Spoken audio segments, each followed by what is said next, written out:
Rafiqul village YouTuber Rafiqul কিন্তু রাজকীয় ভাবে আজকে এখানে এন্ট্রি নিয়েছে, আমি দেখছিলাম। সম্মান জানিয়ে নিচ্ছে ও রফিকুলকে। শুভ সকাল and welcome back to new daily blog. আজকের ব্লগটা ভাই অন্যরকম হতে চলেছে। বাজে এখন সকাল, সরি ভাই এখানে ঘড়িতে টাইম ভুল আছে, 9:45। আর এখন যাবো হচ্ছে বর্ধমানে SRK ফ্যান ক্লাব, ওদের একটা প্রোগ্রাম আছে, তো ওখান থেকে ইনভাইট আছে, অনেকদিন আগে করেছে, 4 দিন আগে। তো যাচ্ছি, অনেক কিছু হবে ভাই, খেলাধুলার সাথে খাওয়া দাওয়া, তার সাথে সম্বর্ধনা অনুষ্ঠান আছে একটা। সবার প্রথম বাস ধরবো নৌতরাট থেকে বর্ধমান যাওয়ার জন্য। ফাইনালি পৌঁছে গেছি বর্ধমান। আর এখান থেকে আবার টোটো করে যেতে হবে। আমাদের লোকেশন হচ্ছে বর্ধমান এগ্রিকালচার ফার্ম হাউস। টোটো থেকে নেমেছিলাম কালনা এগ্রিকালচার ফার্ম হাউস বলেছিলাম বলে এখানে নামিয়ে দিয়েছে। যাই না ভাই, এটা নাকি এর ভিতর দিয়ে যেতে হবে। এখানে আমাকে লোকেশন দেখাচ্ছে, ঠিক এই জায়গাটায় যেতে হবে। মোটামুটি এখন 700 মিটার হাঁটতে হবে এদিক থেকে।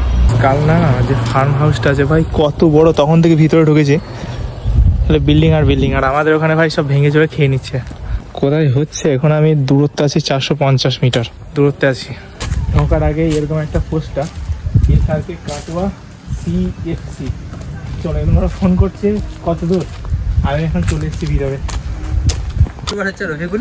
ভিতরে এন্ট্রি হয়ে গেছি। ওখানে খাওয়া দাওয়া চলছে, বাট খাওয়া দাওয়া না করে এখানে আমাকে এই ভাই নিয়ে যাচ্ছে। হয়তো ছিল সব, এখন আসছো? হ্যাঁ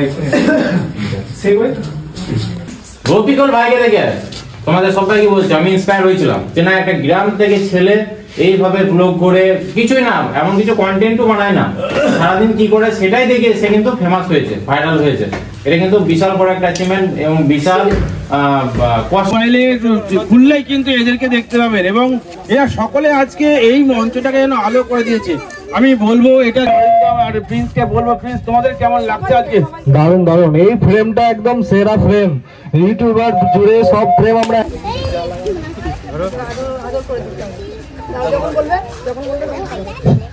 শান্তির দূত পায়রা আমরা দেখলাম, একটা উড়ে গেল, আমরা ওদেরকেও বলবো উড়িয়ে দিতে। চলে গেল পায়রা, শান্তির দূত।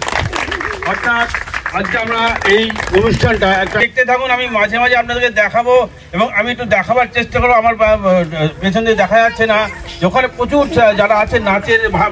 রফিকুল ভিলেজ ইউটিউবার রফিকুল কিন্তু রাজকীয় ভাবে আজকে এখানে এন্ট্রি নিয়েছে, আমি দেখছিলাম। বিশাল বড় একখানা রাজকীয় ভাব রফিকুলের মধ্যে রয়েছে। রফিকুল কি বলবে? ভালো লাগছে এখানে আসতে পারি, ফার্স্ট টাইম কোনো মানে প্রোগ্রামে আমি এন্ট্রি নিয়েছি, এর আগে এটাই ফার্স্ট টাইম।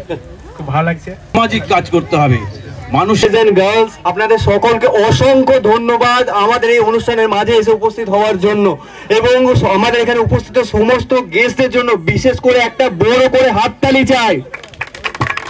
অসংখ্য ধন্যবাদ আপনাদের।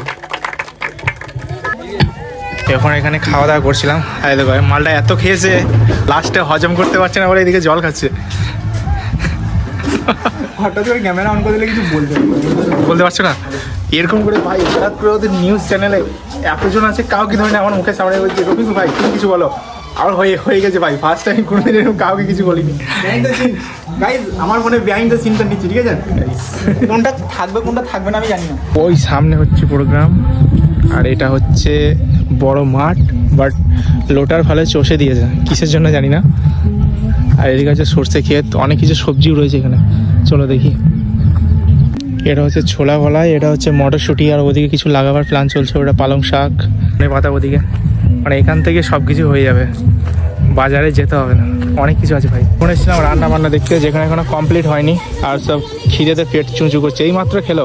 তবু বলবো আর ভুল হচ্ছে, এটা বলি না আমরা, জোর জবরদস্তি ভরে যাচ্ছে, আবার কেটে দেবে ক্লিপটা, আমার আগের বারটা কেটে দিই।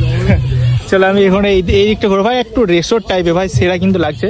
বাট এইগুলো যদি একটু গুছাতো না, যদি কালারিং করতো না, আরো হিট লাগতো, হিট। এখানে এসে উপস্থিত হয়ে কেমন লাগছে? খুবই ভালো লাগছে। আবার নেক্সট কবে আসতে যাবো বলো? তুমি আমাদের ফ্যান ক্লাব জয়েন করে যাও। প্রিন্স উত্তরে দিয়ে সম্মান জানিয়ে নিচ্ছে ও রফিকুলকে।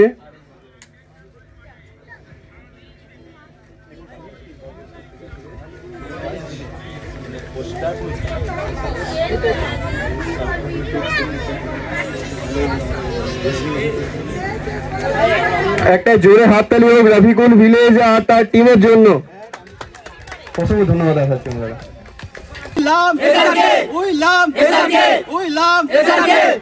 পশ্চিমবঙ্গের বাইরেও কিন্তু ওদেরকে সবাই কখনো মোবাইল খুললেই ওদেরকে দেখা যায়। সেই রকম একজন শফিকুল ভাই আছে। শফিকুল তো শফিকুল আর না রফিকুল। কেমন লাগছে? এসে তো খুব ভালো লাগছে। গ্রাম থেকে উঠে এসেছে, মানে এত বড় একটা জায়গায় আসবো কখনো বিশ্বাস করতে পারছি না। রফিকুল, আমি বারে বারে বলছিলাম যে তোমরা সত্যি সোশ্যাল মিডিয়া সামাজিক মাধ্যমে এক একটা দিকপাল। তোমরা এমন কাজ করো যাতে সমাজের কিছু ভালো হয়, সমাজের যেন কাজে লাগে। তোমরা এমন কিছু স্ক্রিপ্ট তৈরি করবে যেটা সামাজিক কোনো বার্তা। বাচ্চা যারা আছে, যারা হচ্ছে যে সোশ্যাল মিডিয়াতেও কাজ করছে, তাদেরকে বলবে সোশ্যাল মিডিয়াতে কাজ করতে করো, কিন্তু পড়াশোনাটা চালিয়ে যেতে হবে। শিক্ষার খুব দরকার আছে। শিক্ষা যদি না হয় তাহলে কিন্তু সমস্যা হবে পরবর্তীকালে। তোমরা কি বলবে? হ্যাঁ অবশ্যই। আর মেন হচ্ছে নিজের কাজকে ভালোবাসতে হবে, যে কোনো কাজ ওটা, না হলে কিন্তু হবে না।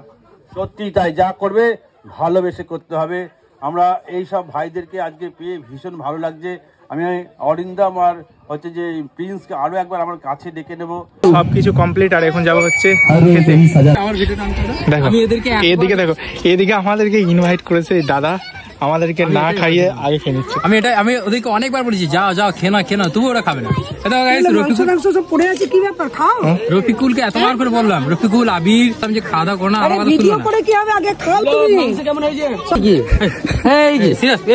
বাজে এখন 11:18, 3:28, আর এখন খেতে বসেছি দুপুরে লাঞ্চ।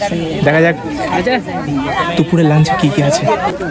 সবার প্রথম বসতে দিয়েছে একটা জলের বোতল, একটা প্লেট, তার সাথে স্যালাড। এরপর এসছে মিনিকেট চালের ভাত, আলুর তরকারি। কালকে খাওয়া দাওয়ার পর আর কোনো ভিডিও করা হয়নি। ফাইনালি তারপর পৌঁছে গেছিলাম বাড়িতে। বর্ধমান থেকে আমার বাড়ির দূরত্ব হচ্ছে 34 কিলোমিটার। 34 কিলোমিটার পর বাড়ি আসতে 5:30টার মতো হয়েছিল। তারপর এডিটিং করে আপলোড করেছি অন্য ভিডিও, আর মনেই নেই ভাই। যাই হোক ভাই, এটা ছিল আমার ফার্স্ট কোনো একটা মানে ইনভিটেশনে অনুষ্ঠানে গিয়েছিলাম ভাই, ফার্স্ট টাইম। অনেকটা নার্ভাস ফিল ছিলাম, অনেক ভালো লাগলো। এই ভিডিওটা এইটুকুই ছিল। কেমন লাগলো কমেন্ট করে জানিও। চ্যানেলে নতুন হলে সাবস্ক্রাইব করে দেবো। দেখা হচ্ছে নেক্সট একটা ভিডিওর সাথে। ততক্ষণের জন্য ভালো থেকো, সুস্থ থেকো। Love you all, tata, bye by.